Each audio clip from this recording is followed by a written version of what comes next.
Nós fizemos nesse mês de outubro uma série que ela mexeu muito comigo e com muitos, sonhando com Deus. E eu quero aqui hoje fazer um link dessa série com a nossa próxima série, que é Avivamento Familiar. E eu quero falar hoje sobre o poder da cultura no meio de um povo, no meio de uma comunidade como a nossa. Antes de nós começarmos, eu queria te convidar a uma reflexão e te fazer uma pergunta, e eu queria que você analisasse essa pergunta com muita intensidade aí. Será que nós estamos vivendo intencionalmente, com a consciência de que o nosso impacto nas gerações vai deixar uma herança para as futuras gerações? Você vive intencionalmente ou você está sobrevivendo? Porque isso com certeza vai definir as decisões que talvez precisamos tomar hoje e a partir de hoje. E eu quero aqui então começar essa palavra trazendo uma história que não é da Bíblia. Eu queria fazer uma abordagem sobre a história das borboletas monarcas. Não sei se alguém já ouviu falar desse tipo de borboletas. Elas são uma categoria de borboletas que elas se localizam muito na região do Canadá. E por causa da diferença climática, todo ano elas fazem uma migração para o México, por causa do tempo de calor que elas querem então absorver ali dessa estação do México. O que é um grande detalhe é que nessas florestas do México que acolhem essas borboletas monarcas, é possível no mesmo período detectar cerca de 200 milhões de borboletas. No mesmo período é possível detectar 200 milhões de borboletas. Ok? Um outro grande detalhe. Normalmente, as borboletas monarcas, elas gastam 4 gerações para chegar ao México. Você consegue entender o que é isso? Elas saem da sua origem, Canadá, e elas partem rumo a um destino que é o México. Mas o detalhe é que a grande maioria daquelas que partem não chegam. Mas elas conseguem, por uma questão científica de saber que elas precisam treinar a sua próxima geração a esse processo migratório, elas conseguem fazer com que, ao estabelecer uma próxima geração, essa próxima geração recebe a missão da primeira geração. Mas também não para aí os detalhes dessa borboleta. Pouquíssimas delas conseguem chegar ao seu destino final. E a super interessante, junto com a National Geographic, fez um estudo dizendo que possivelmente essas que chegam ao seu destino final numa única geração, é porque elas aprenderam a voar numa distância do solo que permite que o atrito sobre as suas asas seja o mínimo possível, e elas também conseguem desenvolver sobre as suas asas umas manchas brancas, e essas manchas então vão contribuir para que o atrito seja o mínimo possível para que elas cheguem ao seu destino final. O que eu quero dizer com isso? Há um instinto dentro dessa categoria de borboleta que definem o seu destino. Há um instinto dentro delas que faz com que elas tenham a convicção de onde elas devem chegar. mesmo que isso leve 4 gerações. Você consegue entender o que é isso? E talvez seja por isso que eu e você, nós temos também instintivamente dentro de nós algo que faz com que nós não desistamos. É desistamos mesmo? Consultando meus universitários aqui. Isso não é uma categoria do brasileiro, porque muitos pensam que isso é uma característica nossa, né? Porque nós temos uma grande tendência de resiliência e de não desistir facilmente das coisas. Isso é algo inerente ao ser humano, nós não nascemos para desistir, porque nós carregamos dentro de nós um instinto de sobrevivência, mas mais do que isso, nós carregamos uma missão. Só que essa missão, ela precisa ser perpetuada e ela precisa então ser repassada para as futuras gerações. E aí eu preciso que você entenda que o Deus que nos formou e que nos planejou, Ele nos planejou com um propósito, diga, com um propósito. E em vez disso, ser um esforço e ser talvez uma coisa distante para a maioria das pessoas, isso precisa ser visto como uma cultura que nós precisamos estabelecer no nosso meio. E nós vamos ver pela história que Deus é um Deus de gerações. Você pode dizer isso? Diga, Deus é um Deus de gerações. Tanto é que quando Deus ele começa a difundir o seu nome sobre a terra, Ele começa a falar o nome dele a partir das gerações que absorveram esse nome, e ele começa então a ser anunciado como Deus de Abraão, de Isaac e de Jacó. Porque Deus queria fazer questão, muita questão, de que ele fosse conhecido por ser um Deus de gerações. Então o que eu quero que você entenda aqui hoje, é que nós, ao decorrer principalmente desse segundo semestre de 2024, nós estamos querendo estabelecer uma cultura aqui na igreja, e essa cultura passa pelo convencimento de que temos um propósito como igreja, que é de trazer a cultura do reino dos céus para se manifestar na terra. E nós entendemos então que manifestar a cultura do reino dos céus é muito mais do que nos ajuntarmos coletivamente e chamarmos isso de igreja. No mês passado nós falávamos sobre a oração do Pai Nosso, quando Jesus ensinava os discípulos então ali a orar, e ele dizia: Pai nosso que estás no céu, santificado seja o teu nome, venha a nós o vosso reino, seja feita a vossa vontade, assim na terra. Então isso não pode ser uma oração que nós imaginávamos ou imaginamos que seja algo distante, de um futuro tão longe, e que quando Jesus voltar, talvez essa oração vai se cumprir no nosso meio. Eu acredito fielmente que Jesus estava querendo ensinar os discípulos de que essa cultura do reino do céu se manifestar na terra era para aquele momento, era para o nosso tempo. Então eu preciso que você entenda de que mais do que sermos igreja, luz flamboyante, que mais do que sermos chamados de crentes, de cristãos, de protestantes, seja lá o que nome que você queira se autodenominar, nós fomos chamados para trazer a manifestação do reino dos céus aqui na terra. E isso passa por um cristianismo fora dessas quatro paredes. Isso passa por viver um cristianismo verdadeiro, que transcende a uma experiência num culto como esse. Eu não estou dizendo que nós não devamos valorizar esses momentos, pelo contrário.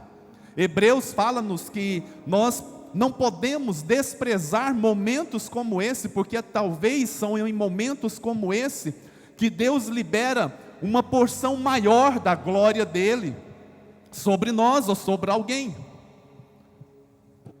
Eu não sei se vocês lembram, domingo passado nós oramos pelo Joaquim. Lembra? Estou vendo o Saulo e a Isabela ali. Lembram? Nós oramos pelo Joaquim, uma criança recém-nascida que foi encaminhada para a UTI de uma forma muito rápida, sem nem saber do que ela tinha. Foi na terça que nós nos encontramos? Na terça-feira que nós nos encontramos, quando eu perguntei para o Saulo falou: bispo, eu não sei o que foi, se foi a oração da igreja ou se foi a oração que fizemos lá, eu só sei dizer que de uma forma sobrenatural meu sobrinho foi curado. Nós precisamos acreditar nisso, irmãos. Nós vamos orar no final do culto e eu peço para que não me deixe esquecer pelo Leonardo, que é um homem que um dia teve uma experiência com Deus aqui nessa igreja, e hoje ele está morando em outro país, e nós precisamos que Deus o alcance lá de uma maneira sobrenatural, porque nós somos assim, nós acreditamos no sobrenatural. Nós somos pessoas que acreditamos que Deus pode pegar o que temos ordinariamente nas mãos e transformar em algo extraordinário. Não sei se você lembra, no mês passado eu pedi você para levantar as suas mãos assim. Você pode fazer isso de novo? Olha para as suas mãos e veja aquilo que Deus te deu habilidade para fazer tão bem, de uma forma tão habilidosa, com tanta maestria. Deus te deu capacidade, Deus te deu dons, Deus te deu habilidades que talvez nenhum outro saiba fazer da maneira tão bela como você sabe fazer. Mas o que você precisa saber é que Deus pode pegar isso que você sabe fazer tão bem e transformar isso em algo extraordinário. Extraordinário. Quando consagramos então a nossa vida a Deus, nós precisamos acreditar que Deus vai fazer das nossas vidas algo extraordinário para as pessoas que nos cercam. Eu e a minha esposa fomos numa loja essa semana. Nós estamos num processo de nos preparar para festejar uma vitória, que é a formatura do nosso filho. Graças a Deus. E aí nós fomos comprar uma roupa para ela. E aí a dona da loja aparece lá, uma senhora muito elegante, muito bonita. E aí a gente começa a conversar e coincidentemente ela era uma amiga de trabalho da Ida. E aí eu falei para ela com todo respeito: a senhora é muito bonita, muito elegante. E aí a mulher então começou a conversar com a gente ali. E de repente ela estava ajoelhada na sala dela, e nós orando com aquela mulher ali, impondo as mãos e liberando uma palavra profética para ela. Isso é ser igreja, irmãos.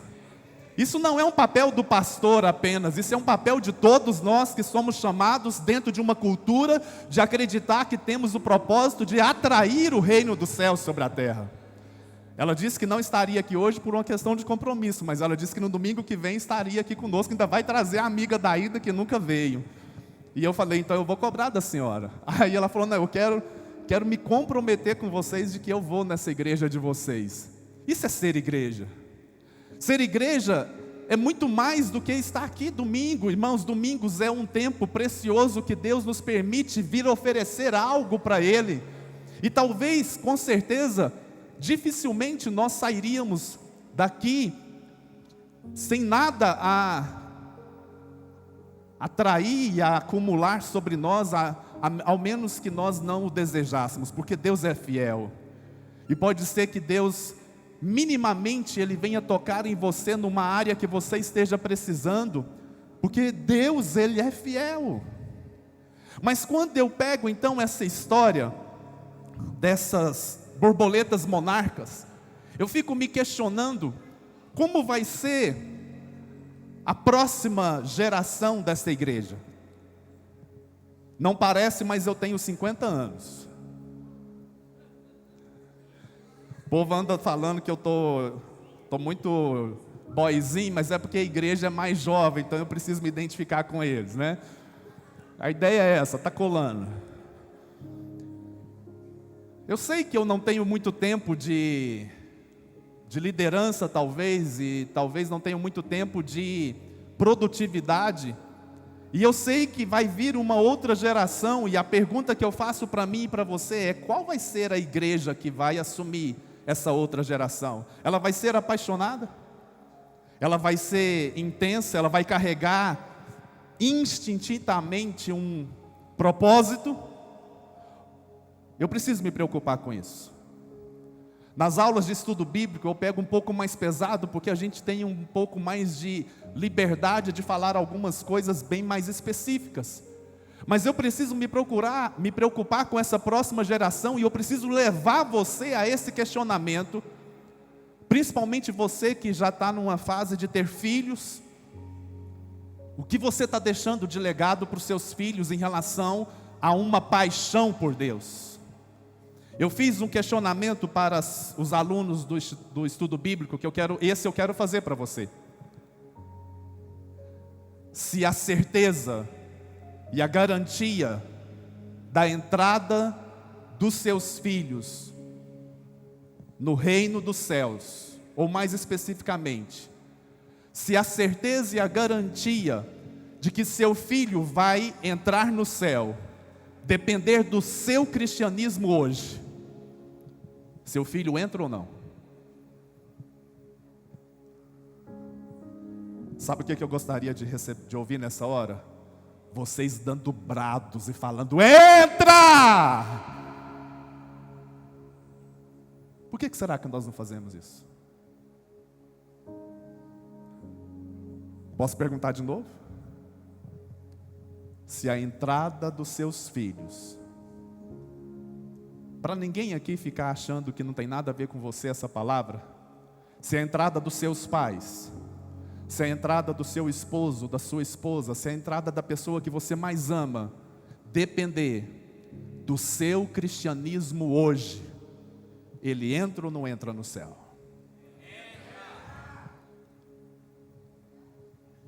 Nós precisamos ter essa certeza, irmãos.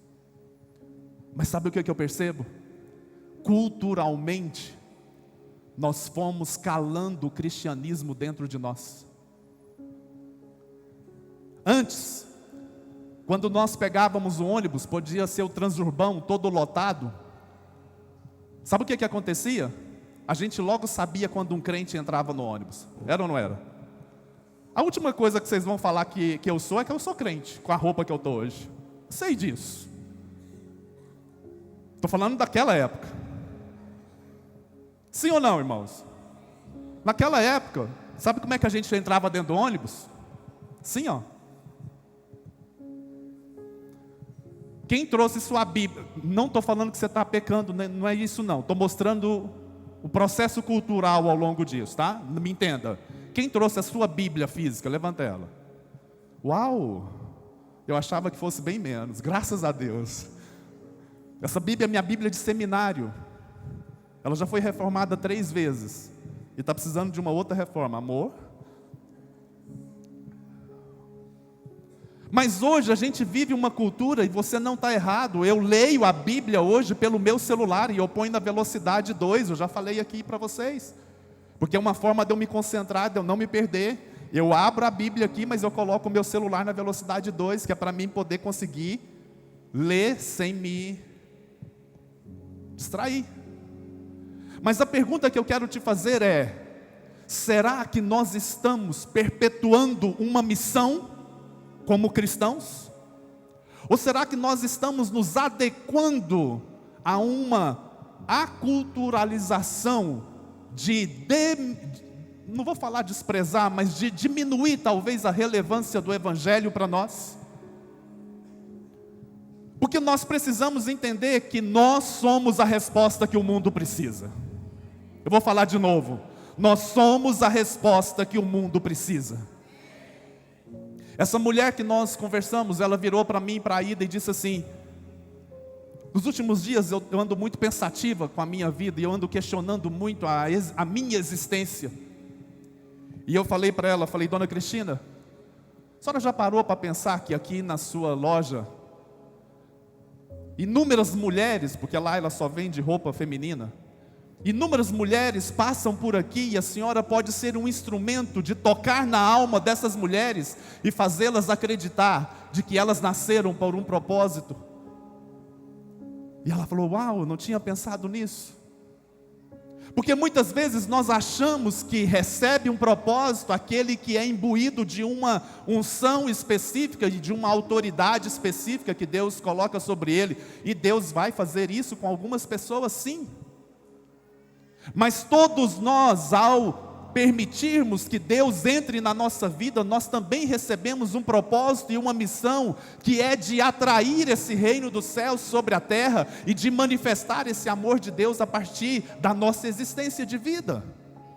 Então o cliente que você atende, o professor que você recebe uma aula, ou o aluno para quem você dá a sua aula, as pessoas com quem você convive, elas precisam perceber um cristianismo a partir de você, mas não apenas por aquilo que você fala, mas por aquilo que você carrega. Sabe por quê, irmãos? Essa nova geração que está chegando, é uma geração que a primeira coisa que eles vão fazer quando eu falar, eu tenho certeza que talvez aqui, enquanto eu falei de borboletas monarcas, alguns mais novos pegaram o Google aí e pesquisaram borboletas monarcas. Quem fez isso? Pode levantar a mão. Lá atrás, 1, 2, 3. Está vendo? Na nossa época, mais uma ali, obrigado. Na nossa época, quando a gente ouvia o pastor falando alguma coisa nova, a gente tinha que acreditar. Não é, pastor? Estou te colocando como velho também. Propositalmente. Quando você converteu quantos anos, Leopoldo? Na sua época, quando o pastor falasse qualquer coisa dessa aqui, você tinha o que fazer? Você tinha que acreditar no pastor. Você também não é tão velho, né? Não é tão novinho mais, né, meu filho? Você tem quantos anos? Aí, tá vendo? Você vai descobrindo a idade das pessoas. Na sua época, quando você se converteu, quantos anos? Você tinha essa facilidade que nós temos hoje? E talvez porque nós não vivemos essa facilidade, nós não pegamos o celular hoje. Então eu preciso estar preparado para, ao falar, eu ser questionado. Mas muito mais do que isso, eu preciso despertar nas pessoas fome e sede, não por aquilo que eu falo, mas por aquilo que eu carrego. Amanhã nós vamos começar um processo que para muitos é doloroso. E vocês vão me ouvir falar disso aqui incansavelmente. Eu até facilitei as coisas para facilitar a vida de muitos. A nossa oração 5 horas da manhã era presencialmente aqui na igreja. Quem aqui é dessa época? O Léo, irmãos, ele vinha bêbado. Vou falar, vou explicar, calma, amor. De sono. Ele vinha com o olho aberto e o outro fechado assim. Teve um dia que ele quase bateu no portão ali, mas ele vinha. Nós agora estamos fazendo online, que é para facilitar a vida dos irmãos.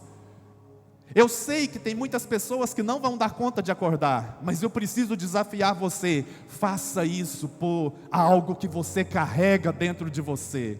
Faça isso com o mesmo instinto que a borboleta monarca carrega. Ainda que eu não viva o fruto, ainda que eu não absorva os frutos daquilo que eu estou semeando, tem uma geração que está vindo após mim, que ela vai perceber: houve alguém com fome e sede o suficiente para despertar fome e sede em mim.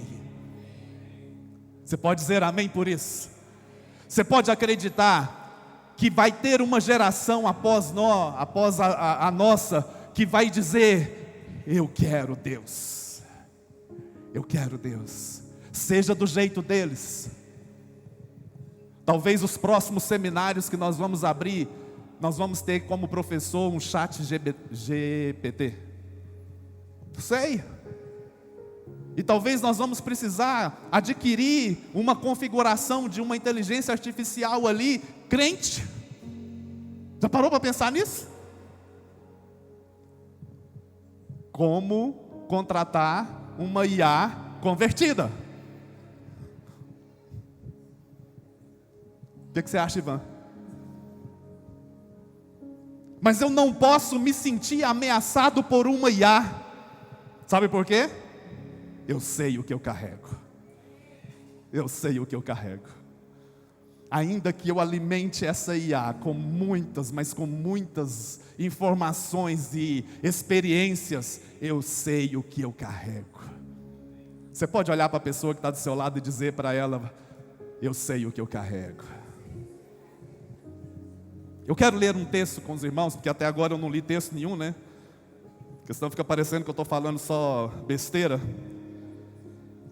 Eu quero falar de um homem que ele teve uma experiência muito forte com Deus. E eu quero falar sobre isso essa manhã. nunca viva das experiências do passado, porque isso pode ser perigoso. Nunca viva de experiências que um dia foram marcantes na sua vida, porque isso pode se tornar algo perigoso e pode te fazer também a distanciar de Deus. Nós vivemos épocas muito especiais, há 20, 30 anos atrás, dentro do nosso cristianismo. Nós vivemos épocas de um grande avivamento que passou aqui por nós, e foi um tempo muito precioso para nós. Eu sempre que eu vejo a Dagmar, eu preciso falar mal de você, Dagmar. Cadê a Maiara? Maiara é a esposa do pastor Marcos, que falou aqui do Luz Pote, ok? Quando nós começamos a acompanhar esses meninos, eles tinham 12 anos de idade. E um dia nós caímos na besteira de passar um jejum de 21 dias só de líquido. Aquela mulher, ela só não me bateu porque ela é crente. Levanta a mão, Daimar, para as pessoas saberem quem é que eu estou falando. É a mãe da Maiara. Você vai matar minha filha de fome. É porque o senhor não sabe que ela está quase desfalecendo em casa. Que tipo de jejum é esse? Morreu? Hã? Morreu? Morreu, né? Morreu para o mundo. É uma menina, está lá atrás, é uma menina que tem graduação em jornalismo, mestrado, e está aqui servindo a Deus, porque ela acredita numa missão e num propósito. Estão entendendo, irmãos? Mas eu não posso ficar preso nessa glória do passado. Eu preciso acreditar que eu sou imbuído de uma missão e que eu devo olhar para frente e caminhar para aquilo que Deus tem para mim. Isaías capítulo 39, do verso 1 ao verso 8. Nesse tempo, Merodach Baladã, filho de Baladã, rei de Babilônia, enviou cartas e um presente a Ezequias, porque soube que estivera doente e já tinha convalescido. Guarde isso. Ezequias se agradou deles e lhes mostrou a casa do seu tesouro, a prata, o ouro, as especiarias, os óleos finos, todo o arsenal e tudo quanto se achava nos seus tesouros. Nenhuma coisa houve, nem em sua casa, nem em todo o seu domínio, que Ezequias não lhe mostrasse. Conhece aquelas pessoas que quando vai uma visita na casa delas, ela sai mostrando tudo? Ezequias aqui, conhece? Ela mostra o quarto, ela mostra tudo, ela sai mostrando tudo, Ezequias. Verso 3, então Isaías, o profeta, veio ao rei Ezequias e lhe disse: que foi que aqueles homens disseram? E de onde vieram a ti? Respondeu Ezequias: de uma terra longínqua vieram a mim, de Babilônia. Perguntou ele: que viram em tua casa? Respondeu Ezequias: viram tudo quanto há em minha casa. Coisa nenhuma há nos meus tesouros que eu não lhes mostrasse. Então disse Isaías a Ezequias: ouve a palavra do Senhor dos Exércitos. Eis que virão dias em que tudo quanto houver em tua casa, com que entesouraram teus pais até o dia de hoje, será levado para a Babilônia. Não ficará coisa alguma, disse o Senhor. Dos teus próprios filhos que tu gerares, tomarão para que sejam eunucos no palácio do rei da Babilônia. Então disse Ezequias a Isaías: tudo bem, boa é a palavra do Senhor.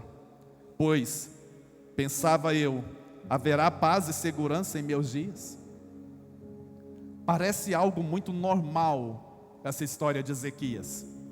Se não fora porque o mesmo profeta Isaías, há algum tempo atrás, libera sobre Ezequias um decreto dizendo o seguinte: coloca a tua casa em ordem, porque você vai morrer.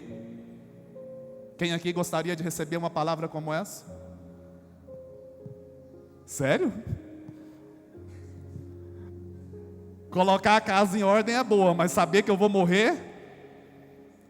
E Ezequias, ele fica tão comovido com aquela palavra que ele fala assim: Senhor, me dê uma oportunidade. Sabe o que Deus faz? Concede para ele 15 anos. Mais do que isso, Ezequias faz uma prova de que se de fato o que Deus havia falado era verdade. E Deus então fala: pede para mim um sinal. E Ezequias então fala que o sol volte, não sei se é 10 ou 15 graus, se eu não me engano, porque era mais difícil o sol voltar 15 graus do que avançar. Então ele pede aquele sinal e Deus concede. Mas sabe o que aconteceu com Ezequias, irmãos? Ezequias começou a confiar no seu braço. Ele começou a achar que todos esses tesouros que ele mostrou para o rei da Babilônia era mérito dele. Eu vou te falar aqui uma lista de coisas que Ezequias fez. Fez uma reforma religiosa em toda Judá, lutou para eliminar a idolatria do meio do povo, reabriu e purificou o templo de Jerusalém daquela época, restabeleceu a verdadeira adoração a Deus, fez as maiores celebrações de Páscoa desde a época do rei Salomão, fortificou militarmente Jerusalém a ponto de ser conhecido naquela época como um exército parecido com o exército romano, fez uma grande obra de engenharia para abastecer a cidade de Jerusalém nas épocas de sequidão, que é chamado de tanque de Siloé. Alguém já ouviu uma passagem bíblica falando do tanque de Siloé? Ezequias que mandou fazer o tanque de Siloé. E ele enfrentou Senaqueribe e derrotou Senaqueribe com a ajuda de Deus. Então sabe qual foi o grande erro de Ezequias? Se esquecer dos feitos do Senhor. Ezequias se esqueceu quem foi Deus na vida dele, na sua casa e na comunidade que ele foi rei. E da mesma forma isso pode acontecer comigo e com você, porque tendenciosamente nós gostamos de buscar a Deus nos tempos de quê? Necessidade, de escassez, de dificuldades. E muitos de nós, quando as coisas todas estão muito bem, temos uma grande tendência de esquecermos de Deus e de abandonarmos Deus. Mas é mais do que isso que eu quero desafiar você a pensar nesta manhã. Nós precisamos entender que nós nunca podemos negociar a cultura do reino dos céus, mesmo quando tudo nos vai bem. Alguns, quando tudo está mal, têm uma grande possibilidade deles se distanciarem de Deus por achar que Deus é o culpado deles estarem mal. Eu conversava com um jovem há mais ou menos um mês atrás, que ele me dizia isso. E ele dizia que durante muito tempo ele transferiu para Deus a culpa por uma grande tragédia que aconteceu na família dele, e por isso o distanciou muito da presença de Deus. Mas o que eu quero te dizer nesta manhã é que mesmo depois de experiências maravilhosas como a que nós temos visto aqui, acontecendo com pessoas variadas, e você que está aqui hoje pode ser uma pessoa que já foi abençoada por Deus aqui nesta igreja, talvez uma palavra, talvez uma oração respondida, talvez um ato que foi manifesto sobre a sua vida e que mexeu tanto com você num determinado momento, num determinado culto que tivemos aqui. Isso não pode ser esquecido, irmãos. Isso não pode ser abandonado. Agora entenda uma coisa, não dá tempo da gente destrinchar a história de Ezequias. Ele teve um filho chamado Manassés, que foi considerado um dos piores reis de Jerusalém. E eu vou falar algo que, se você pudesse anotar no seu bloco de notas aí do seu celular, eu gostaria. Sempre que colocamos mal, ou fazemos mau uso de alguma coisa que Deus nos deu, algo inferior cresce no nosso lugar.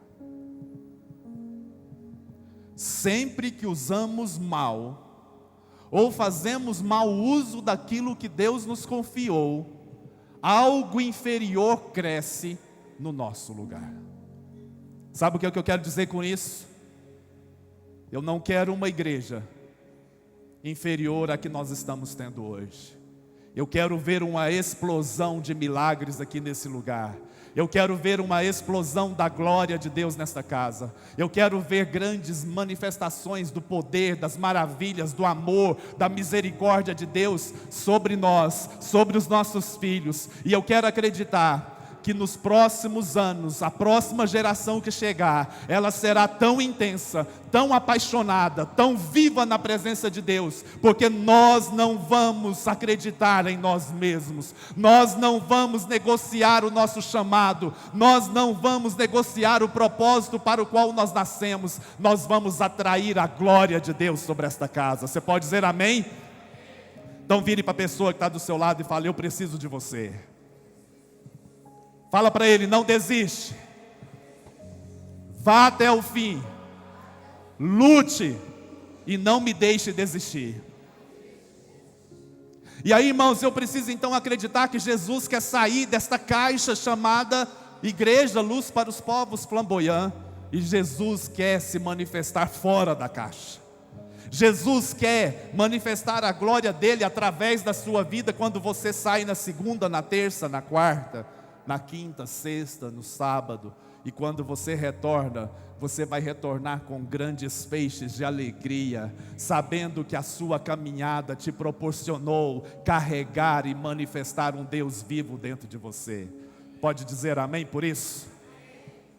Então eu quero encerrar esse tempo, porque hoje é um culto de ceia, lendo mais 2 textos, que é para você não achar que eu não prego falando de Bíblia. Isaías capítulo 60, verso 1 ao verso 3.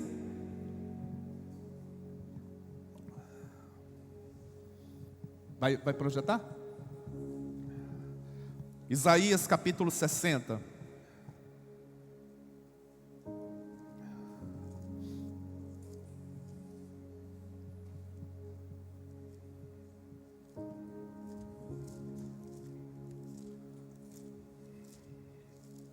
Dispõe-te, resplandece, porque vem a tua luz e a glória do Senhor nasce sobre ti. Porque eis que as trevas cobrem a terra, e a escuridão os povos, mas sobre ti aparece resplendente o Senhor, e a sua glória se vê sobre ti. As nações se encaminham para a tua luz, e os reis para o resplendor que te nasceu. Sabe o que me chama a atenção nesse texto, irmãos? É que Deus não está dizendo que Ele vai impedir que os inimigos se levantem. Deus não está dizendo que Ele vai impedir que a terra esteja debaixo talvez de uma opressão maligna. Ele está dizendo que ainda que, como o verso 2 aqui diz, porque eis que as trevas cobrem a terra, mas a luz de Deus está sobre você. Qual é o sentido de ser luz, se não é levar a luz nas trevas? Qual é o sentido de ser luz aqui? Aqui nós somos luz já, irmãos. Nós temos que ser luz é lá fora. É lá fora. Para reforçar isso que eu estou dizendo, Mateus capítulo 5, verso 14 a 16, diz a mesma coisa, só que agora Jesus está dizendo 2 propósitos para o qual os seus discípulos nasceram. E eu preciso que você entenda que isso aqui diz respeito a mim e a você. Mateus capítulo 5, verso 14 a 16, ele tinha acabado de falar do sermão do monte, e ele tinha falado sobre as bem-aventuranças ali para os seus discípulos. Então ele diz e fala assim para os seus discípulos: vós sois a luz do mundo. Não se pode esconder a cidade edificada sobre um monte, nem se acende uma candeia para colocá-la debaixo do alqueire, mas no velador, e alumia a todos os que se encontram na casa. Assim também brilhe a vossa luz diante dos homens, para que vejam as suas boas obras. Às vezes nós lemos a Bíblia sem nos preocupar com os detalhes que ela carrega. Nós não temos só que fazer a nossa luz brilhar lá no mundo. A nossa luz tem que brilhar lá para que as pessoas vejam o quê? Vejam o quê, irmãos? Vocês estão aí? Vejam o quê? Fala alto, por favor. Vou falar algo que parece ser heresia. Crente que não tem boas obras não é crente, porque são as boas obras que legitimam a sua conversão. E aí nós criticamos muito uma religião que tem, porque eles praticam muito as obras e achamos que eles são os errados na história e nos julgamos ser superiores. Sabe o que a Bíblia está dizendo? A nossa luz só faz sentido quando as pessoas verem em nós as obras que nós praticamos. Você tem deixado a sua luz brilhar? É uma pergunta. Quando a sua luz brilha, aparece o quê?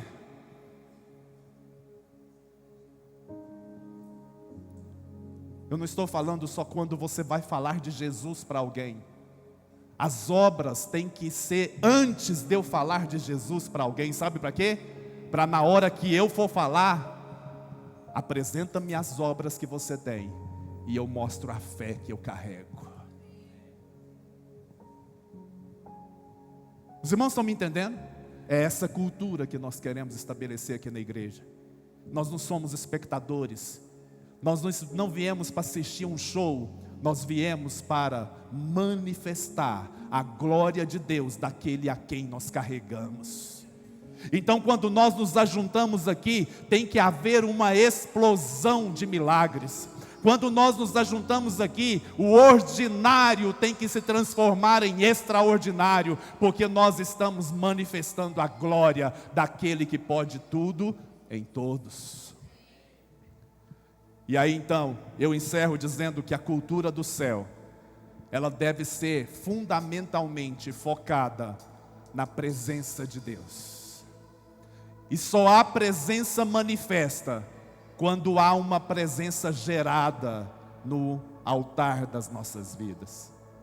Não tem como eu manifestar presença se eu não me carrego da presença. Não tem como eu manifestar o poder se eu não carrego com o poder na minha vida em primeiro lugar. Então deixa eu te dizer uma coisa com muito respeito. Vamos parar de hipocrisia. Vamos parar de fingir que somos crentes. Vamos parar de ser crentes fajutos, porque o mundo está clamando por crentes verdadeiros, que sabem da sua missão, ainda que seja lutar para que a próxima geração não seja tão falha como estamos sendo. Mas eu não sou dessa geração, porque eu acredito que a próxima geração vai olhar para a minha geração e vai dizer: eu quero tão quanto, ou talvez mais do que eles carregaram, porque eu fui tocado pela presença de Deus, por ver homens e mulheres que não se renderam, que não se dobraram e que acreditaram que tudo é por Ele, e é para Ele, e é por meio dEle. Vamos parar de dar desculpas, irmãos. Vamos parar de dar justificativas. É tempo de sermos intencionais, então, e vivermos por um propósito. Eu quero usar esses minutos que me restam para dizer de uma postagem que apareceu no Instagram, de um pastor, Tel Hayashi, que eu admiro. A mãe dele faleceu esse ano, e ela era a líder principal da igreja, porque o pai dele já havia falecido. E eles lideram uma igreja chamada Zion, em São Paulo. E aí todo mundo achava que o Theo então fosse absorver a liderança da mãe e fosse então ficar ali no lugar da mãe, dando continuidade. Mas o que eu quero desafiar você é pensar fora da caixa e é entender que o reino de Deus é muito maior do que a igreja Luz Flamboyant. O reino de Deus é muito maior do que esse ajuntamento de pessoas. Sabe o que ele fez? 1 ano, ou possivelmente 2, ele vai ficar em Recife. Sabe para quê? Para fortalecer a igreja de Recife, por uma visão de reino. E nós muitas vezes estamos olhando só para o nosso umbigo, e queremos só uma casa cheia como a de hoje, para dizer para as pessoas: uau, o culto de hoje foi maravilhoso. Eu quero é reino. Vou falar de novo, eu quero é reino. Eu quero acreditar que daqui uns dias nós estaremos enviando, ou eu estarei sendo enviado. Né, amor? Crê nisso? Vocês não estão entendendo o olhar dela para mim, para por aí. Mas olha só o que o Theo disse essa semana. Chega de cristianismo de condomínio fechado. Chega de vivermos uma bolha de entretenimento e satisfação. É hora de um cristianismo perigoso. O remédio que essa geração está em busca e precisa é uma causa que lhe custe a vida. Me dá uma perspectiva eterna. Me convença de que exista algo além desse culto aqui. Me dê algo que vale a pena lutar por ele. E eu vou viver um evangelho perigoso. Sabe qual que é o problema, irmãos? Nós não queremos viver um evangelho perigoso. Nós queremos um evangelho que se acomode às nossas satisfações. Nós queremos um evangelho que se acomode aos nossos interesses particulares. Mas deixa eu te dizer, Jesus é muito mais do que isso. Eu quero viver um evangelho perigoso. Eu quero viver um evangelho aonde eu tenha a coragem de dizer: é Ele, é por Ele e é por meio dEle que eu existo. É para Ele que eu estou aqui. Não me interessa, eu quero viver de uma forma extravagante, eu quero viver de uma forma extraordinária. Eu quero dizer para vocês que eu quero fazer com que a minha vida valha a pena. Eu quero dizer para vocês que eu quero viver para acreditar que aqui está um povo que sabe que vale a pena servir a Deus, vale a pena entregar a sua vida a Deus, vale a pena confiar nele.